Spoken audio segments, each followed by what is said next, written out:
चलिए, आज समय में थोड़ा पीछे चलते हैं।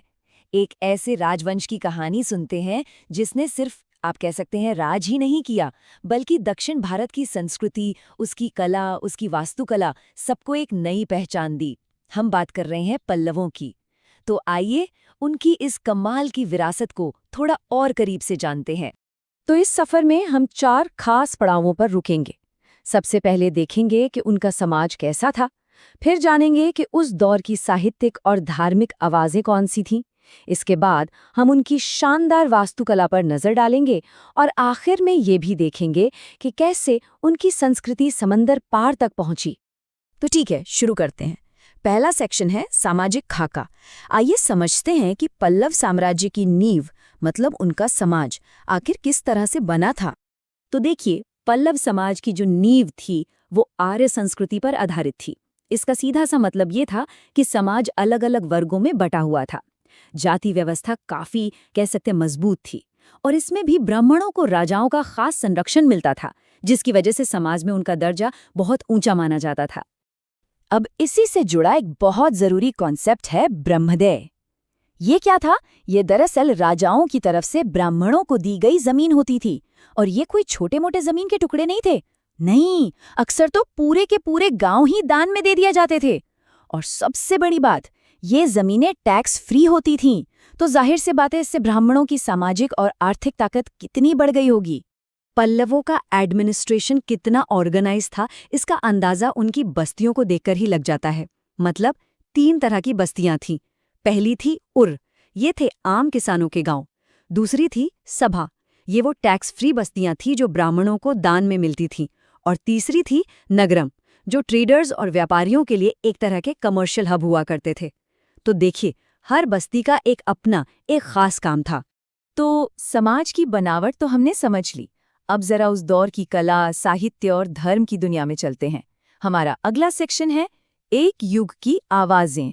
तो सवाल ये है कि इस ऑर्गेनाइज्ड समाज में वो कौन लोग थे जो संस्कृति को, कल्चर को एक शक्ल दे रहे थे। वो कौन सी आवाजें थीं जो लोगों की आस्था और उनकी सोच को गाइड कर रही थीं। इसका जवाब मिलता है भक्ति आंदोलन में। देखिए, 6वीं और 7वीं सदी के आसपास तमिल भक्ति संतों का उदय हुआ। इनमें जो शिव के भक्त थे वो नयनमार कहलाए और जो विष्णु के भक्त थे वो आलवार। और इन संतों की सबसे बड़ी और खास बात पता है क्या थी? ये संस्कृत में नहीं बल्कि आम लोगों की भाषा यानी तमिल में भजन लिखते थे। और इन्हीं में से एक थी आंडाल, जो एकमात्र महिला आलवार संत थीं। तो एक तरफ तो आम लोगों के बीच तमिल में भक्ति की लहर चल रही थी, लेकिन दूसरी तरफ जो पल्लव दरबार था वहां संस्कृत का बोलबाला था।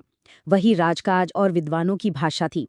और इसी शाही माहौल में हमें 2 बड़े नाम मिलते हैं। भारवी, जिन्होंने लिखा किरातार्जुनीयम, और दंडी, जिनकी रचना है दश कुमार चरित। साहित्य तो था ही, साथ साथ कला भी फल फूल रही थी। उस दौर के करीब करीब हर बड़े मंदिर में नर्तकियां होती थीं। और उनका काम सिर्फ मनोरंजन तक ही सीमित नहीं था। नहीं, वो एक तरह से सांस्कृतिक परंपराओं की संरक्षक थी, जो कला और धर्म से जुड़ी रिवाजों को एक पीढ़ी से दूसरी पीढ़ी तक पहुंचाती थी। और अब आते हैं उस चीज पर जिसके लिए पल्लवों को आज भी सबसे ज्यादा याद किया जाता है, उनकी वास्तुकला। हमारा अगला सेक्शन है चट्टान से संरचना तक, और ये कहानी है उनकी सबसे बड़ी और स्थायी विरासत की। पल्लवों ने मंदिर बनाने के तरीके में ही एक क्रांति ला दी। शुरू में क्या हुआ, राजा महेंद्र वर्मन ने बड़ी बड़ी चट्टानों को तराश कर मंदिर बनवाए, जिन्हें हम रॉक कट टेम्पल्स कहते हैं, जैसे मंडगप्पट्टू मंदिर। लेकिन बाद में राजा राज सिंह के समय में एक बहुत बड़ा बदलाव आया।